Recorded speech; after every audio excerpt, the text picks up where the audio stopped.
when I mention illiberal thinkers, I'm of course using illiberal not in the modern sense. I mean by liberal, classical liberal, meaning one who defends individual liberty and wants to drastically limit or do away with government, not as it's used today as a defender of government programs. So when I talk about the most illiberal thinkers, I mean those who were most opposed to individual liberty.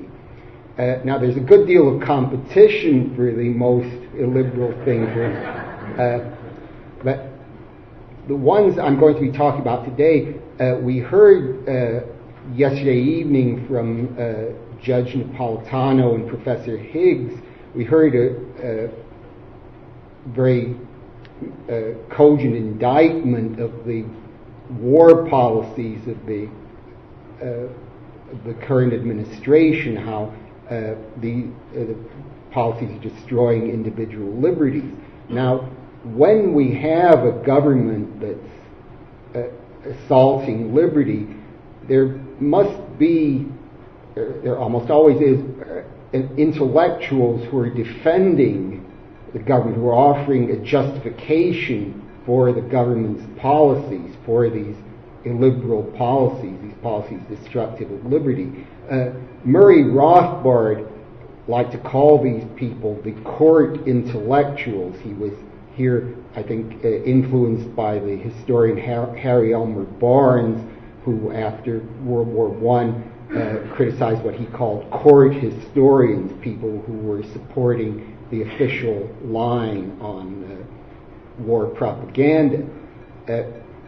So the intellectuals, the court intellectuals I have in mind are principally certain neoconservative writers such as Norman Podhoretz, Bill Kristol, Robert Kagan, and others who were supporting a very aggressive foreign policy, and also certain lawyers and legal theorists such as Judge Robert Posner and John C. Yu, who have come up with justifications for the very severe limits on civil liberties that have been imposed by the current administration in its policies. Now, we find, for example, in Norman Podhoretz's recent book, World War IV, which I just reviewed with somewhat less than complete enthusiasm, we find what are the ways that these neoconservatives attempt to justify President Bush's invasion of Iraq in March 2003 and his other very aggressive foreign policy moves. One of the main points that is raised is they will take various threats or various dangers facing the United States and lump them all together as if they were part of a single threat against us, sort of a single entity that is threatening us. For example, Podhoretz in his book starts off with a description of various terrorist incidents going back to the 1970s, such as the bombing at the Munich Olympics and the hijacking of planes. Some of these were by the Palestine Liberation Organization, the PLO. There were some the Libyan government was involved in, although the extent to which there was involved in some of these is disputed. But there were various terrorist attacks, of course, culminating in the World Trade Center and Pentagon assaults of 9/11. Now, to Podhoretz and those who think like him, these are all part of a single plot against us. He doesn't give any evidence for this. What he does is he takes these various assaults by different groups, each one of which had its own purposes behind it. And he said, well, this is all part of a war on terror being directed at us. So we have this war, that united war on terror. Now, that would be bad enough, but he said it's even worse because we have the large parts of the Muslim religion, large parts of Islam, which numbers at least people who numbers hundreds of millions of adherents, have a radical ideology by which they want to destroy the Western world. They believe in holy war against the West. Now, it's certainly true, and I don't mean to minimize any danger from radical Islam. It's certainly the case that there are some Muslims who believe that their religion is going to dominate the world, and that eventually everyone is going to be converted to that religion. It's certainly not the only religion that believes that. But what Podoretz and others have done is to say, because various people believe this, they're somehow linked to this terrorist ideology of Osama bin Laden that wants to launch attacks on us within the United States, such as the 9/11 bombings. And again, there's no evidence provided for this. This is somehow, again, linked to these various terrorist incidents. We have now ideology supported by hundreds of millions of people that is now going to destroy us. So he's conjured up a whole threat to us of gigantic proportions. It's not only there are a few terrorist groups that have had incidents at various times in the past that have damaged us, but there are now hundreds of millions of people supporting these terrorists. And he doesn't provide any evidence for that, and neither do any of the other neoconservatives. Now, this is further connected with the regime of Saddam Hussein in Iraq. It's odd that the neoconservatives do this, because the Saddam Hussein regime was a largely secular regime. Saddam Hussein was himself, of course, a Muslim, but this was perhaps the countries of the Middle East, the Muslim countries, this was the one in which there was the sharpest separation between religion and state. And there were but nevertheless, according to Podoretz and the other neoconservatives, Saddam Hussein was connected with this radical Islamic threat to us, which is also connected to terrorists. So we get from this what Podoretz considers World War IV. World War III was the Cold War, but World War IV is this big terrorist plot against us, embracing millions of people, and the invasion of Iraq was a counter move on our part against this radical threat. So even though Saddam Hussein had nothing in particular to do with the radical Islamic system of beliefs, it's alleged to be the threat against us. Somehow the attack on him was supposed to be part of this whole endeavor. Now, of course, it is. He refers to how does he get around this point that Saddam Hussein didn't believe in the radical Islamic ideology and had no connection to the 9/11 attacks. Well, he said this is just a two-headed monster. So by this metaphor, he is supposed to answer to the case, the whole case that he's constructed an artificial entity. There's sort of this radical threat to us, Saddam Hussein is included, but it's really a whole series of different things that is just being lumped together. And this is called, and he further calls this Islamo-fascism, even though the Islamic countries have no particular connection with the fascists or Nazis. The Ba'ath Party that rules in both Syria and also Iraq under Saddam Hussein was influenced by the Nazis in the 1940s, but that has nothing to do with radical Islam today.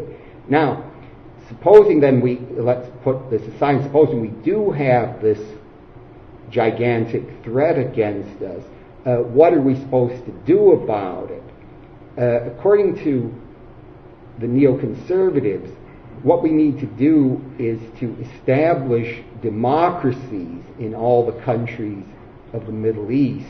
If we did that, then these countries wouldn't threaten us. Now, there's an obvious problem here, is that according to the way that the neoconservatives have set up, have portrayed events in the Mideast, in these countries, there are millions of people who accept this radical Islamic ideology, and they're wanting to destroy us. Now, what would happen if we established democracies in these countries? Then wouldn't it be likely that these millions of people would vote for governments that promoted that ideology? So it's not immediately obvious why establishing democracies in these countries would help us out.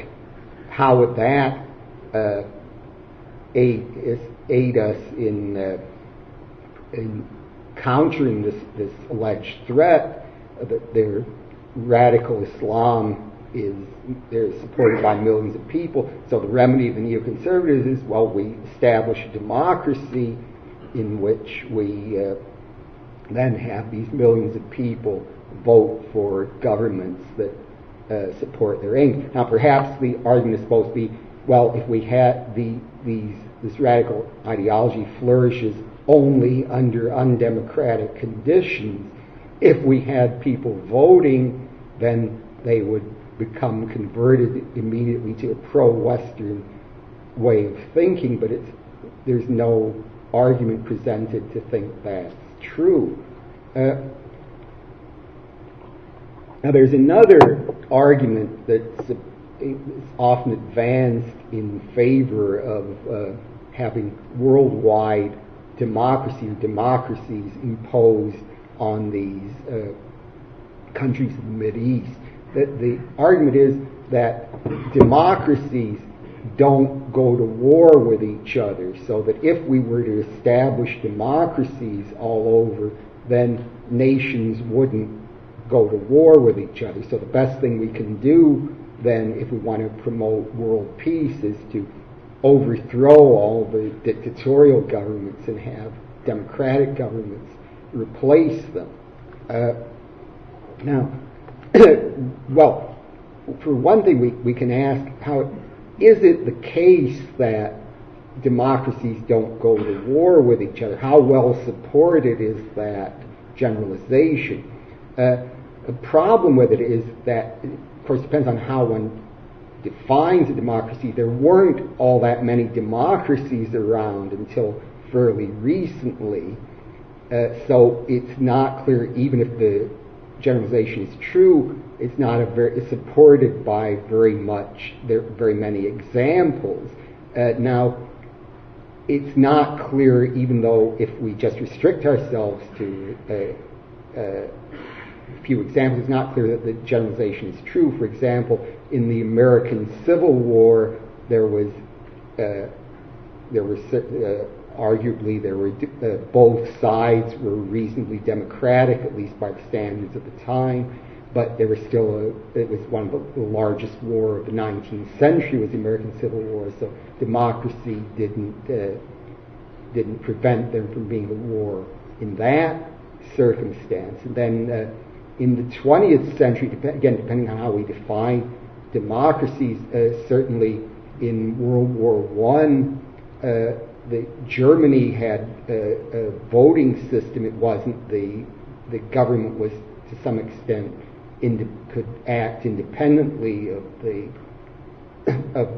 Diet, of the Parliament, but still we had voting and franchise. So Germany was certainly at war with other countries. And then even in World War II, we very often will see references to the Japanese military dictatorship, but the Japanese government wasn't a military dictatorship. It was a parliamentary system, and the prime minister was replaced in I think in 1943 because he was out. He couldn't get a majority in parliament. So here, certainly we have another case where a democratic regime, at least if we define democracy, it's one where we have the government is put in by voting.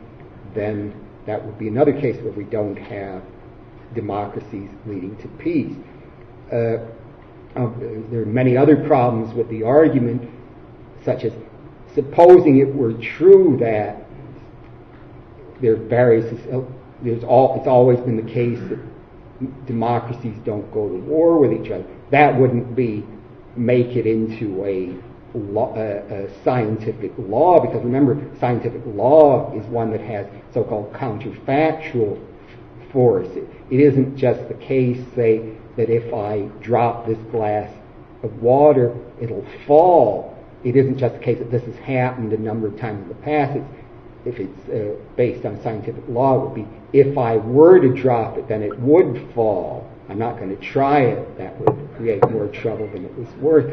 But so if the democratic peace theory, for it to have any basis, would have to be saying not only is the case that democracies haven't gone to war with each other in the past, that if it would be the case in future, if we were to establish democracies, they wouldn't go to war with each other.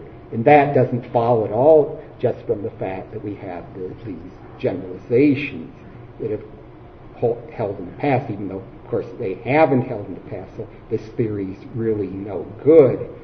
And, of course, one thing I believe when one's attacking a theory, it's not enough just to give an objection. You have to just keep stomping the theory till you've really driven it completely, killed it completely. Yes, but see, now further problem is that even if the democracies don't go to war with each other, they certainly go to war with non-democratic states with great deal of regularity. Democracies by no means peace-loving.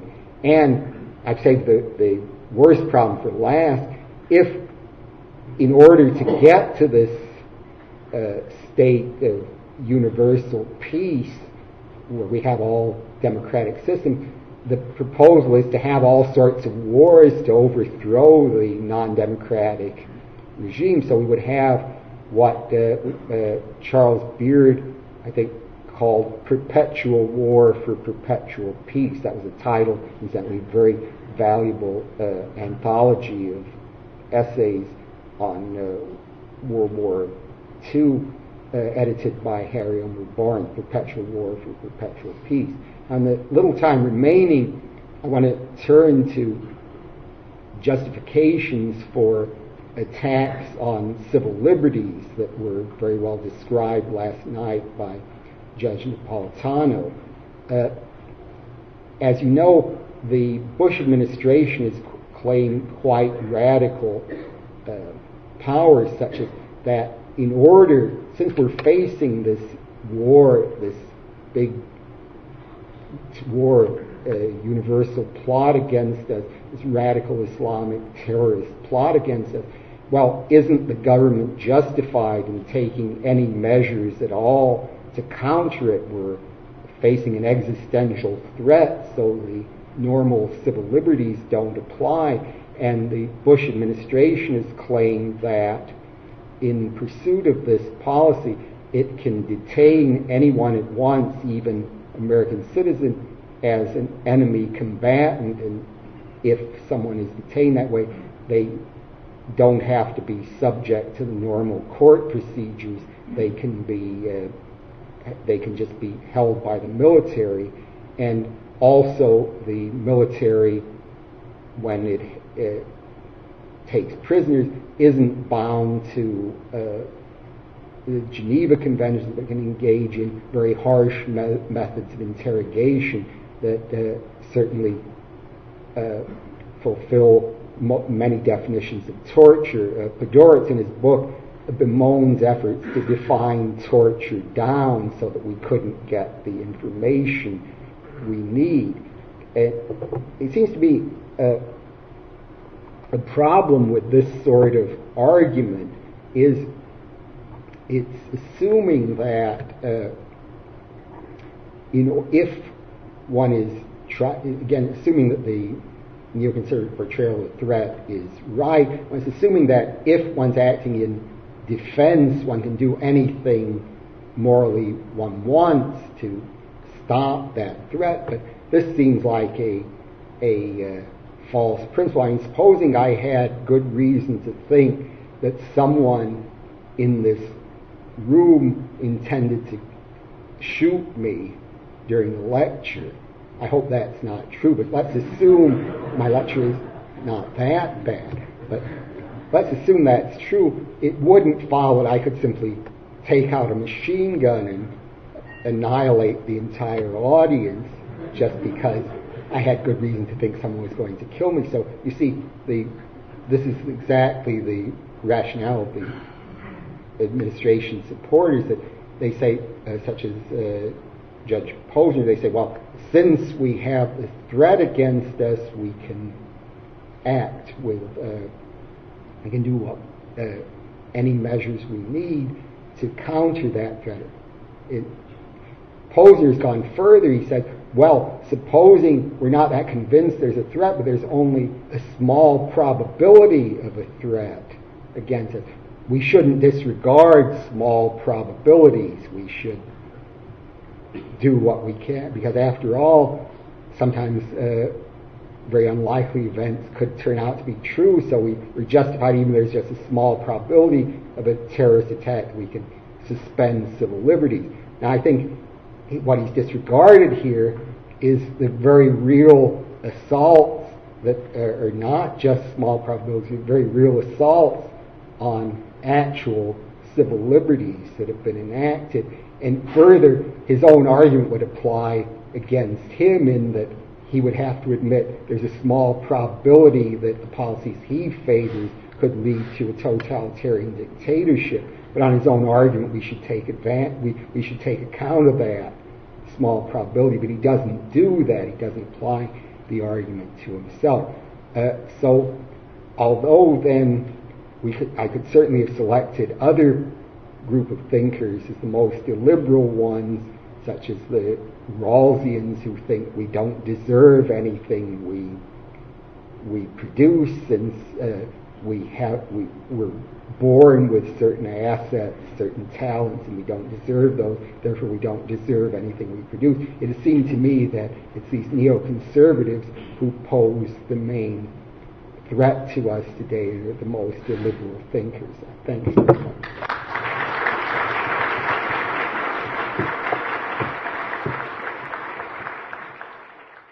It's great for me to be here on the occasion of the 25th anniversary of the Institute. The first time I actually attended was the 15th anniversary, and I've been somewhat actively involved since, and it's been a pleasure to be involved. I think the work done here is some of the most important work being done in the country today. It's my pleasure to introduce Dr. Robert Higgs, who's the 2007 winner of the prize. Robert Higgs is a senior fellow in political economy for the Independent Institute, and he's an editor of the Institute's quarterly journal, the Independent Review. He received his PhD in economics from Johns Hopkins University, and he has taught at the University of Washington, Lafayette College, Seattle University, and the University of Economics, Prague. He's the author of many books, including Against Leviathan, Crisis in Leviathan, and Depression War, and Cold War. He is, in fact, the winner of the 2007 Gary G. Schlarbaum Prize for Lifetime Achievement in the Cause of Liberty. So if Dr. Higgs would please come forward. You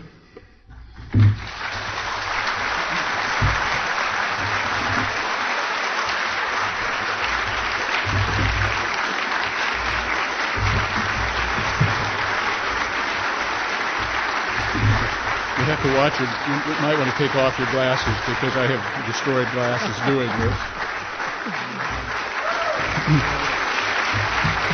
Here is an envelope you won't want to lose. I'm deeply honored by this award, and I must say, when I was notified of it by Lou Rockwell, it completely shocked me. I'd never given a single thought to being the recipient of this award, and when I look back at the people who've received it in the past, it's very humbling. Most of all, I think about my dear friend Ralph Rako, who was one of the early recipients, and who is truly a great contributor to the movement for liberty, and a great scholar, and someone I would never compare myself with. And other wonderful people have received the award in the past as well. So when I say I'm deeply honored, you can believe that I am. Thank you, Dr. Schlarbaum, and thank you, Lou Rockwell and the Mises Institute. I can't say, as Dean Acheson once said in another context, that I was, with regard to the Mises Institute, present at the creation. But I've been associated with the Mises Institute for 20 years now, so I came along not too long after the creation, and I've been involved with the Mises Institute in many different ways, writing for, I think, just about all of its publications, the Free Market, even the Austrian Economics newsletter, the Review of Austrian Economics when that was part of the stable, and I've lectured at a number of Mises university programs in the summer, and at many other Mises Institute conferences and programs, and I have to say I've taken more pleasure in this association than in any other I've ever had with any university or college or think tank or anything else. I think the Mises Institute is doing wonderful work, and if you'd asked me 20 years ago when I first became involved with it, where it would be 20 years later, I can assure you I would never have dreamed of the great success that has in fact been realized under Lou's leadership, and with the contributions of so many other wonderful people. We don't have Murray Rothbard with us anymore, but for years Murray was the guiding light. He was the spark. He was the flame.